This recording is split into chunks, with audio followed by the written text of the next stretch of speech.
Hey there, Roger back at you with the podcast. So glad you're here.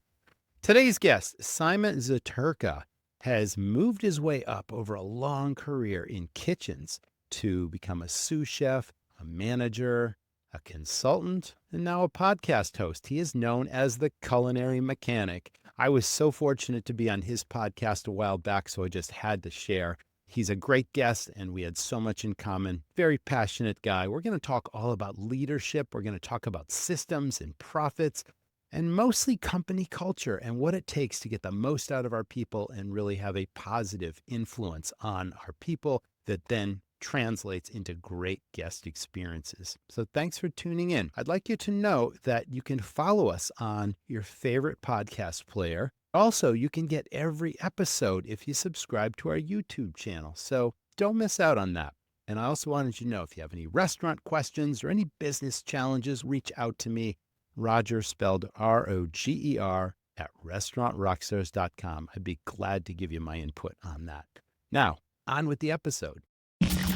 You're tuned in to the Restaurant Rockstars Podcast. Powerful ideas to rock your restaurant. Here's your host, Roger Bodwin.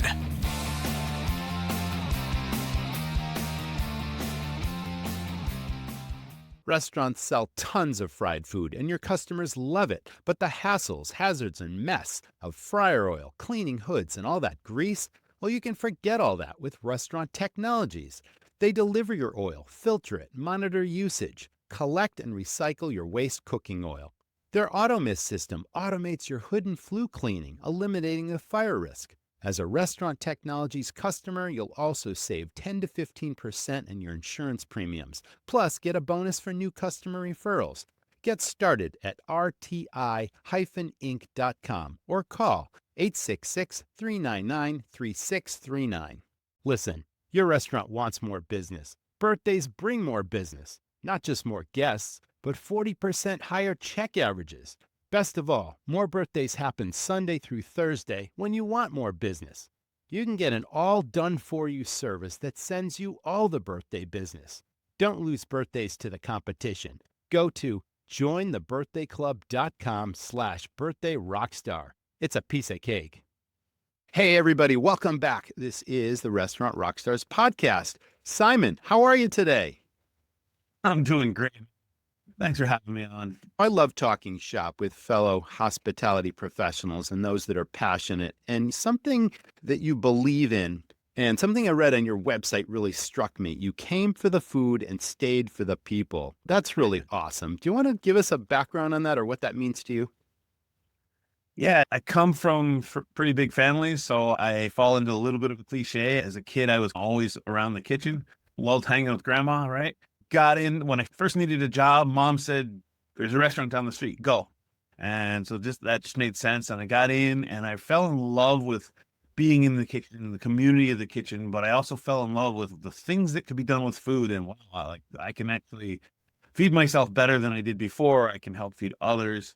Became just crazed about learning about the food. But as time went on in my career, say 10, 15, almost 20 years in, I realized I can do great things, but I can't do them without having great people around me and great people bought into the mission that I'm on. And I can't do it without their support and their ability to continue on what I'm trying to do.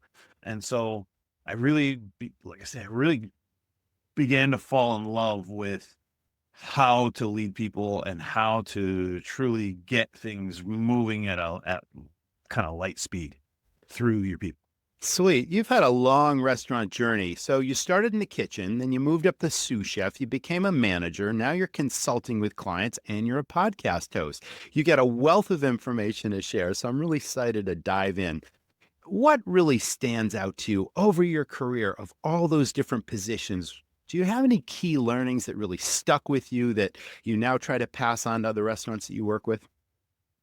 Yeah, I think for me, what it has become is, especially as time has gone on and that loud authoritarian sort of style of command management has fallen a little bit. Hopefully it's fallen away, but I will dare say it's fallen away slowly. The biggest thing for me is ask before you speak, right? I try to add, when I'm managing people and leading people, I'm trying really hard to understand what got them to make that decision so that I can help them with their decision making. And so really for me, it becomes about asking a couple of questions to get them like primed to understand what it is. Because I think if people start to speak out loud what they're doing, they go, oh, actually, that's not what you said yesterday. Yeah, exactly.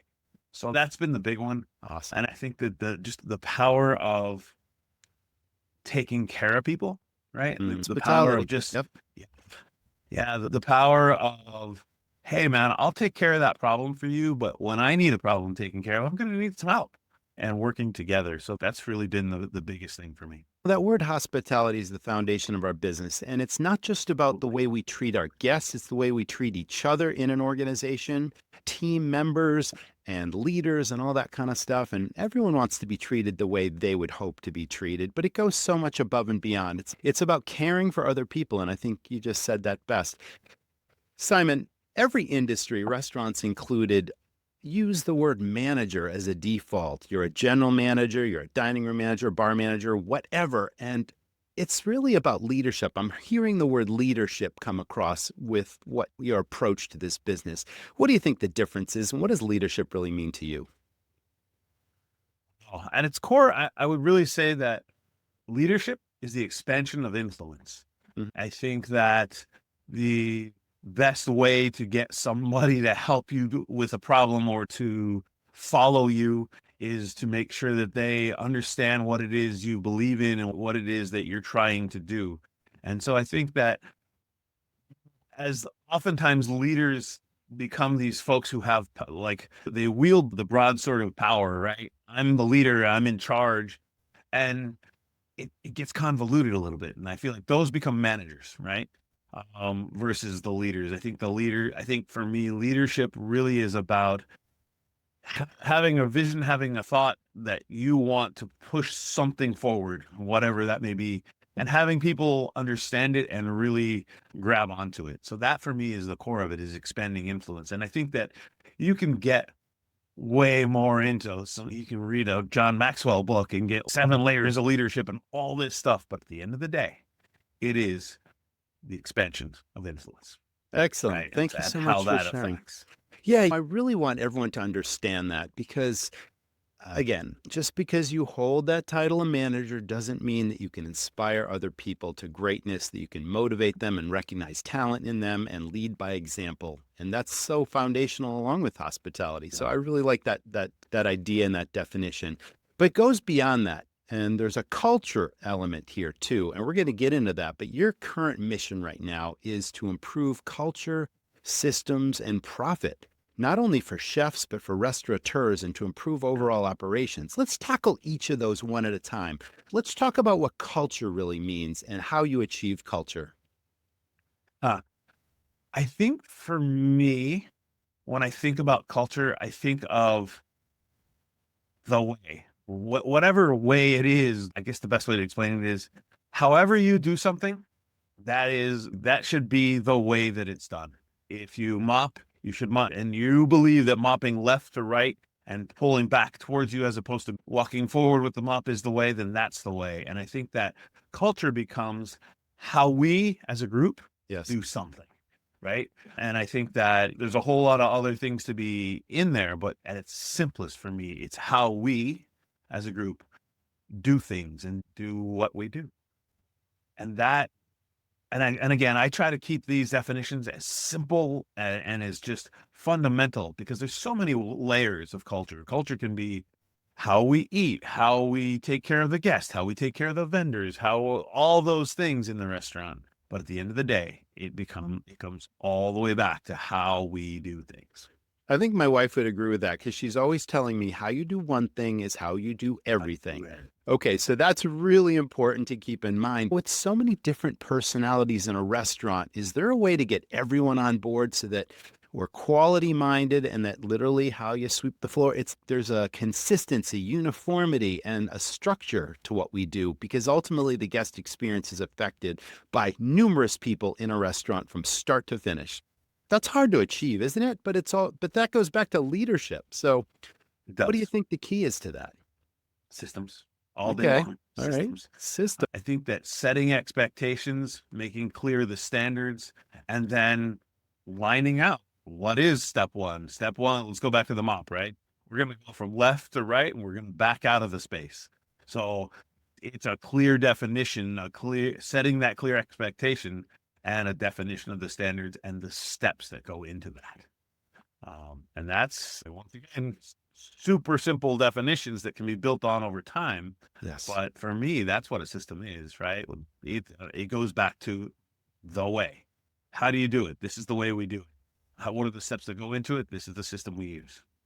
As long as we're on the subject, Simon, this is really important right now, because no one needs to hear again, there's a labor challenge going on. So many restaurants are struggling with this labor thing.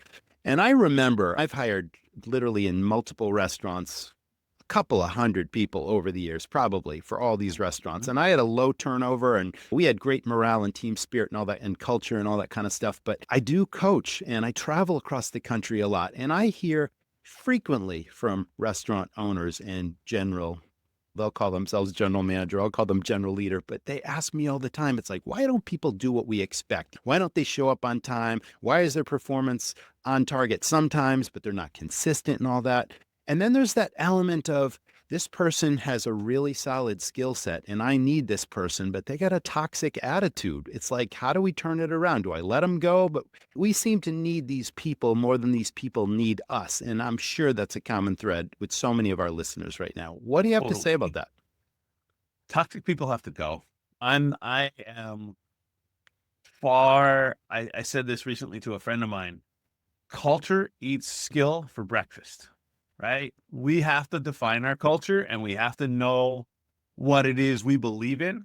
And if what we believe in is treating everybody in our path and everybody in our circle with respect and dignity, and treating them as we really truly want to be treated, then that's part of the culture, and that's the standard that's got to be set. And for me, probably have been guilty in the past of holding on to people that were amazing performers. Like that grill guy he'll put out 300 steaks in an evening and it's flawless, right? He doesn't make a single mistake, but he's a dick. 10, 15 years ago, I might have kept that guy for a while, and then eventually he would have fired himself, because that's what they do. But nowadays, I'm far more inclined to say, you know what? That's not going to fit with your culture. I can train the next guy to be the beast on the grill. Let's go ahead and do that. I'm much more inclined nowadays to say, get the people that believe what you believe and how you believe it in standing next to you, and you'll be far more powerful. And you might have to tweak the menu a little bit so that because you have fewer people for a while, or you may have to you may have to hold the door just a few minutes to make sure that newer team can do it. But in the end, you're going to come up with a group that is much more being there, much more excited about working together and getting that gal over there out of the weeds, or that guy working together with an absolute pack of dogs, and just going where the problems are, as opposed to, oh, look, you're awesome most of the time, but you're having a bad day and you're faltering. And now we're just going to let you go. Right? We're just going to let you just drown in the weeds, because at the end of the day, the customer really doesn't care.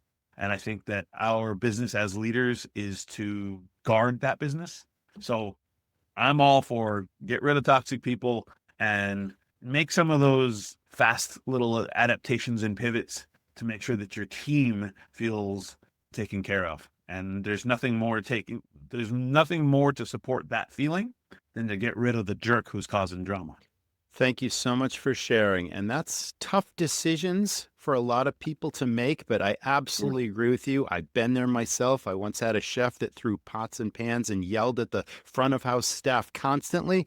Amazing culinarian, put on amazing food, could handle the pressure and the heat in the kitchen, but he just lost his temper so often. And I just said, you know what, this just doesn't work. And like you said, the staff stepped up. They all Yeah. figure it out. We can do what he does. We don't need this guy. And their morale and their happiness and the team spirit was enough to overcome that toxicity. So I'm glad that you said that and that everyone's listening, because you're right. Yeah. We used to call it weeding the garden. You got to do it. If everything isn't as you expect, thank you very much for sharing that. What about recognition and rewards? People work for a paycheck. Everyone wants to get paid, needs to get paid. But people personally work for so much more than that. They're looking for fulfillment. They need to know that their voice matters, their opinion counts. But recognizing people, have you seen, or in your past, have you implemented any recognition rewards that really stood out and people just looked forward to it and they loved the program? I think I've been a part of a number of organizations where there was an employee of the month or an employee of the quarter, and I always liked those. But honestly, at its best for me, it's like that morning ritual of meeting for 2 minutes before service starts Thank you. and looking at that person going, "Hey, you guys looking at the team that was there for yesterday's lunch going, you guys killed it yesterday.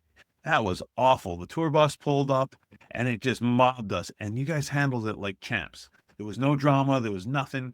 Thank you." And oftentimes connected, like a look in the eye and a handshake is amazing. And then if there's a gift card kicking around, I worked for one hotel and they did these tokens. So every time you had a great day, you got a couple of tokens. You had a flawless service and the chef really saw that you were killing it, there was tokens. And at some point, I think it was 25, you could cash them in. Awesome. I was cashing in 25s all this time because I was like, I can make more money than I make now. Great. Here, let me help you. Here, let me help you. And it drove, but that becomes contagious. Oh, yeah. And I think that, so that was good. I worked for a company and they gave out $15, $20 gift cards to Starbucks when people were doing it, and it was public. And I think that's the thing, is in front of the team. And it doesn't have to be massive, right? But it does need to be public. It does need to be, hey, this guy did a great job. He's killing it. And it needs to be consistent, right? It can't just be like the favorite son or the favorite daughter. Yeah, absolutely. It needs to be, hey, you killed it and you killed it and you killed it. Thank you. And sometimes it costs a little money to the organization, but the goodwill that it brings is unparalleled. It comes back to you in spades, and the guest experience definitely improves. And the guest walks in the door and they can tell if a restaurant's running on all cylinders or if it's controlled chaos. They can tell if the team has camaraderie and team spirit and everyone's pulling together. And those are the kind of restaurants you want to go to, because if the team are happy, then the guests are happy. So I'm glad that you shared that as well. Let's talk about systems. What are those key systems that are super important for any restaurant? I think for me, the ones that really make a difference for me are just things that give me numbers to look at. So in the form of schedules, like I'm a big fan of the scheduling tools, whether it be a 7 shifts or a hot schedules or a schedule fly. Back in the day, I created my own templates for costed schedules on Excel, and they worked fine. But I think that no matter what those are, I want to be able to understand where the number is, right? I want to understand how that's going to compare to the expectations that are being set for me. And a scheduling tool is probably the first one. The second one is great order guides, right? I want lots of information in there. I want PARs, and I want PARs to be active. And when I say that, I mean every person that's doing an order that's going through should be looking at where that PAR lives in connection with reality. So if the PAR is 6 and I continually use 3 every time I order, then maybe I should make the PAR 5, and then we'll see where we are and see if there's not an aberration. And maybe if it's really continuing to use 3, then I'll bring it down to 4.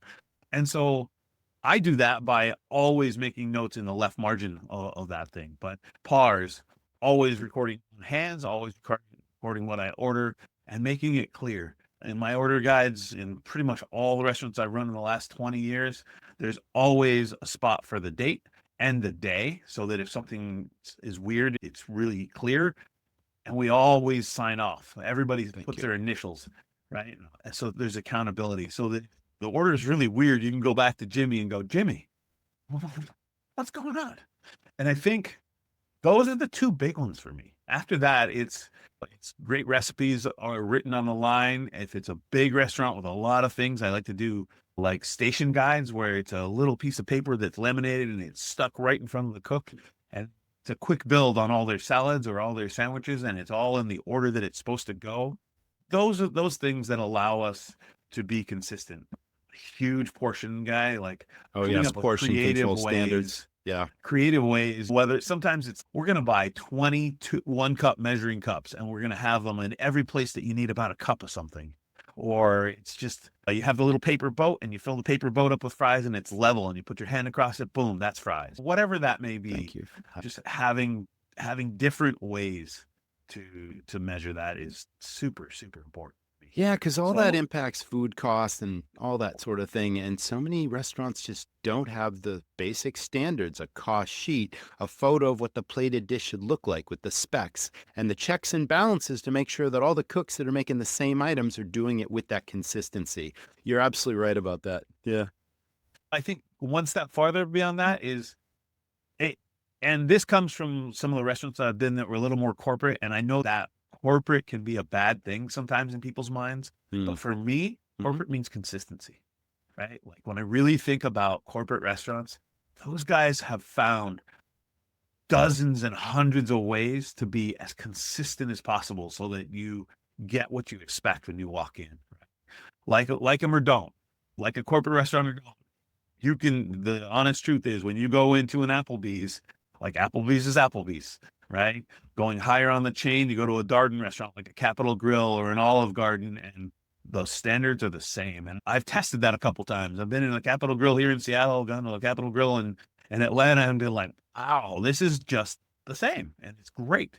And that's what I want from my guests day in and day out, to be able to get the same thing. So whatever that takes. And a lot of times for me, the big system is a training calendar. And this is something that not everybody talks about, but like I'll lay out the menu across 2 months, and every day we're going to train something new, and we're going to get the staff, both front and back of house, to see it and taste it as it's supposed to be, down to every single little speck and every little piece and the proper technique.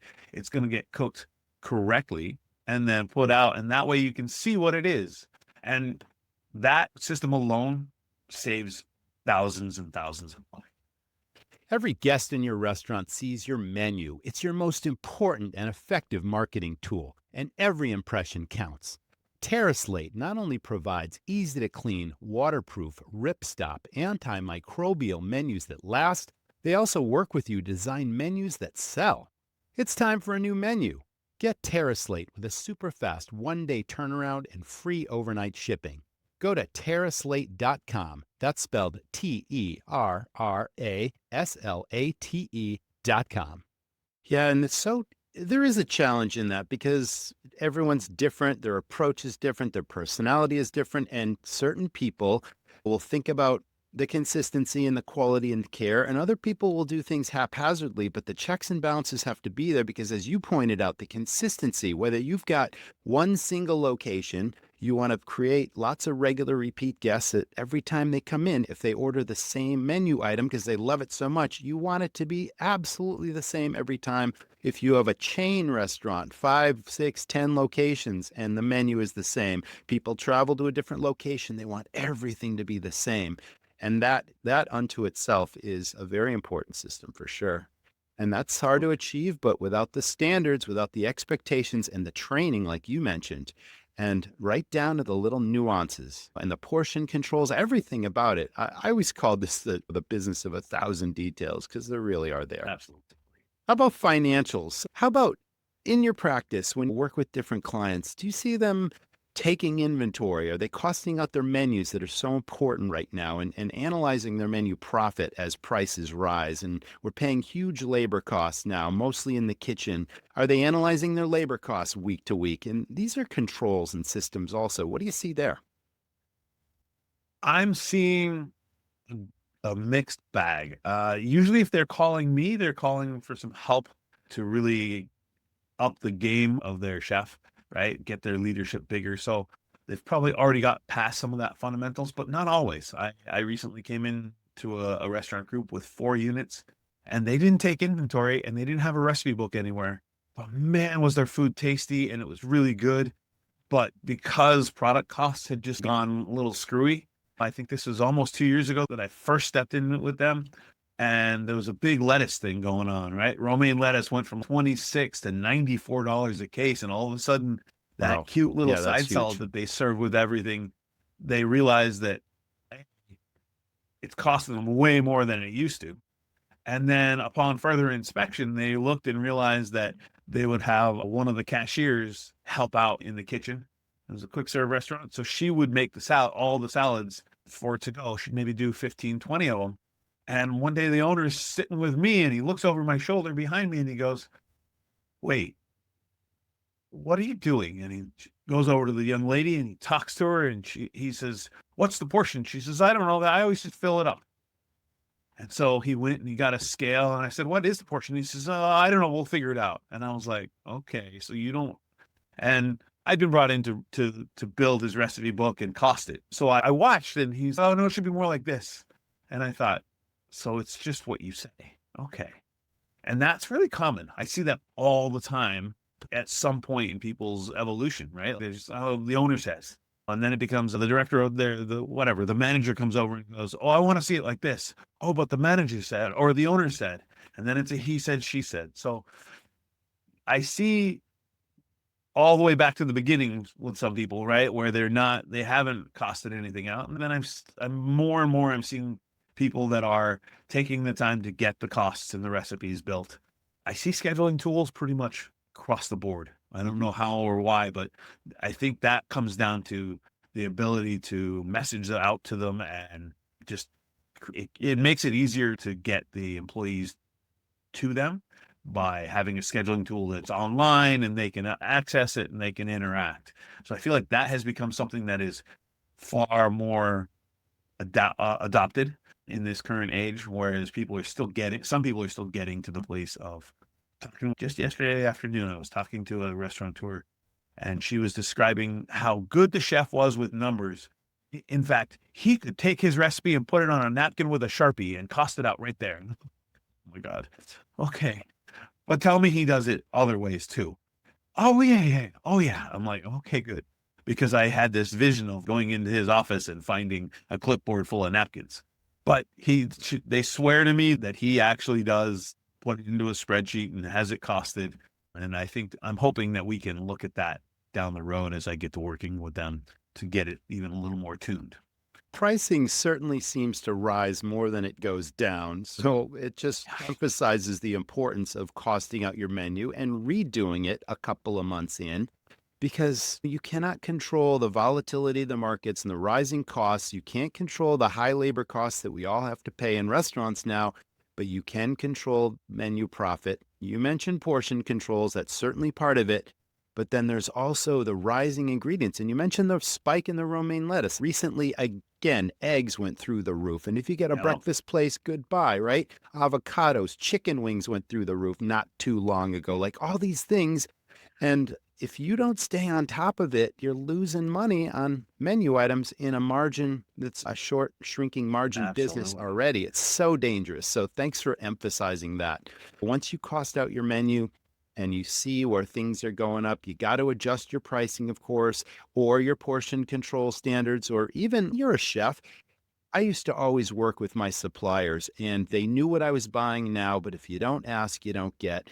They bring in all kinds of different products all the time. And I was always asking, what is comparable to what I'm buying now? But maybe you bought it in a larger quantity. You're getting a better price on it. And now you can pass that on to me. And if you don't ask, and I always tasted a sample. I'm like, bring me a sample of that. And if the quality and if the flavor profile is all right there, then we switched all the time. And again, one of those details that really saves your bottom line. So important, right? I think that being able to look at your vendor, whether they be the produce or the French fry guy, and go, what are my options? Because oftentimes a perfect example is tomatoes. Once upon a time, I was doing like big, huge slices of tomato on a sandwich, and the tomatoes, they just started coming in green. And I called the guy up and I was like, "Get me red tomatoes." He said, "Chef, I'm sorry. Like we are stuck in this market right now, and we have about 2 weeks, and then we transition to buying them from Mexico as opposed to California, and then you'll get the red tomatoes you want." And I was like, "Stop.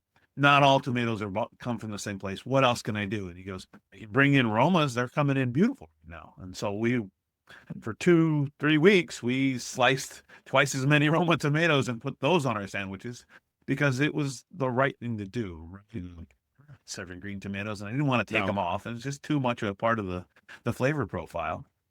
But it's, what are my options? Because they have them. They have plenty of options. Oh my gosh, yes. You know? It always amazed me, the vendors and the account managers or the sales reps that we deal with when we own restaurants, the number of products that they need to stay on top of, and new products are coming in the door all the time. They're like an encyclopedia of knowledge. If you've got a really solid rep, that person can be a huge benefit to your business. I've always marveled at that. That's a skill set for sure. But they work for your business, and they're there to help and improve your restaurant operation. Let's talk about the pricing thing, because you already talked about making the tough decisions when you got to get rid of toxic people. Sometimes we have to make menu changes based on rising prices. When something really spikes, suddenly the value proposition is lost because you can't charge $35 for a cheeseburger or $50 for a plate of wings. And I know I'm exaggerating, but you get what I'm saying here. It's what do you do when you got a ceiling on what the guest still believes is a value for what they're receiving, but the price just went through the roof? But your place is known for wings. It's, what do you do? I mean, sometimes there's a couple of ways to do it. I think number one, sometimes you got to take some price increases, right? And you got to understand where that ceiling is. And beyond that, if that's still going to be your driver, then maybe it's time to get known for something else. I worked with a regional director who, he had this approach to it that was unlike anything I'd ever seen. And that was, he'd look at me, he'd come in for a visit every couple months, and he'd look at me and he'd say, "Chef, what do you want to sell tonight?" And I said, "Man, the halibut came in great. The price was awesome. The preparation is dope. We have it for the next 2 weeks." And he'd say, "Okay, fire 2 of those." And fire them up. He'd say, "How do they look?" I'd say, "They look great." Take them out. He'd gather the staff and he'd go, "Come on over. I want you to see this." And he'd have me explain it top to bottom, left to right. We'd get them eating it. And "I need everybody to sell a minimum of 6 of these." He goes, "This is a great value for your guest. It's going to do good things for your check average. It's great for the chef's food cost. It's everything we want. I want you to sell these tonight." And they would go out and it would just be like all hands on deck for halibut. And I'd shift a second cook onto the fish station and we just run. And it was amazing. And as I got comfortable doing that, I learned that if something's kicking my ass, if filet mignons are just going, and every time I sell 40 filet mignons on a Friday, my food cost jumps 0.5%, then that's not what I want. So I started coming up with cool, inventive, very of the day specials with a great top sirloin cut that I would get. I would smoke it, come up with a cool sauce, and then we just promote the hell out of it. Yes, off the menu servers specials on board. Yeah. And so anybody that's listening to this, I really want them to know that not only is it the chef's job, the manager's job to come up with that food or run that dining room, but also direct that staff where you need them, because they want to do what's good for the restaurant. Nobody wakes up and says, "I think I'll screw people over today." They want to do well, and they want the restaurant to do well because it brings a sense of pride. Give them the tools. Hey, show them what is going to be the best thing for the restaurant. And that is, if that's selling meatloaf, like hand over fist, let's sell meatloaf. And I think that we, as the people that are costing things out and really designing that menu, we have the power to be able to shift people's minds, right? If you get people excited about a product, they're going to go sell it. This comes full circle with lots of things we've talked about and things you've brought up. We talked about the importance of a pre-shift meeting. And yes, tasting is important, but knowing the profitability based on costing out your menu and what's going to make a lot of money for the restaurant that the guest is also going to enjoy and appreciate, and really guiding them strategically in how to do what's best for the restaurant, like you said. So that's another thing, but it all comes back to leadership. It comes back to costing out your menu. It's all about regular training and that company culture and that team spirit and the recognition rewards and just creating an environment that's fun. And I think everything you said sums all those things up, that the guest wins, the restaurant wins, right? What's better than that? That's a busy restaurant moving. Any other ideas you want to share? We covered a lot of ground today, Simon. I think that my biggest message lately has been really about not only teaching and the importance of teaching, and we teach, this is how you do it. I want more leaders to be teaching how, not just how, but why. Like, why do we do that? Why don't we do some certain technique? Like, why do we do that? And more than that, I want leaders to teach how they want others to teach. If I'm teaching you how to execute a dish, I'm gonna explain it, and I'm going to go back and have you show me what you've just learned. And there's a way to teach and to train. And I think that for me lately has been lost, man. When I say lately, about the last 10 years, I think there's a lot of me, and I really want more we happening. I want more people to be enwrapped in the community of teaching and the culture of teaching. So that's my soapbox for today. Is just teach more about how and why and how you want others to teach, because that's what matters. That is so great. Wow. Thank you so much for sharing that. And you've been a great guest on the podcast, Simon. Thanks for joining us. You're a credit to the industry. Again, I enjoy talking to you. I think we are very like-minded on operations and systems and profit and all those things. And I think you've been a benefit to our audience today. Awesome. Just try to add a little value along the way, man. That was the Restaurant Rockstars Podcast. Thanks so much to our audience for tuning in. Thank you to our sponsors of this week's show. Can't wait to see you all in the next episode. Stay well. We'll see you there. People go to restaurants for lots of reasons. For fun, celebration, for family, for lifestyle. What the customer doesn't know is the thousands of details it takes to run a great restaurant. This is a high-risk, high-fail business. It's hard to find great staff. Costs are rising and profits are disappearing. It's a treacherous road, and smart operators need a professional guide. I'm Roger. I've started many highly successful, high-profit restaurants. I'm passionate about helping other owners and managers not just succeed, but knock it out of the park. I created a game-changing system, and it's filled with everything I've learned in over 20 years running super profitable, super fun restaurants. Everything from creating high-profit menu items and cost controls to staff training where your teams serve and sell, to marketing hooks, money-maximizing tips, and efficiencies across your operation. What does this mean to you? More money to invest in your restaurant, to hire a management team, time freedom, and peace of mind. You don't just want to run a restaurant. You want to dominate your competition and create a lasting legacy. Join the Academy, and I'll show you how it's done.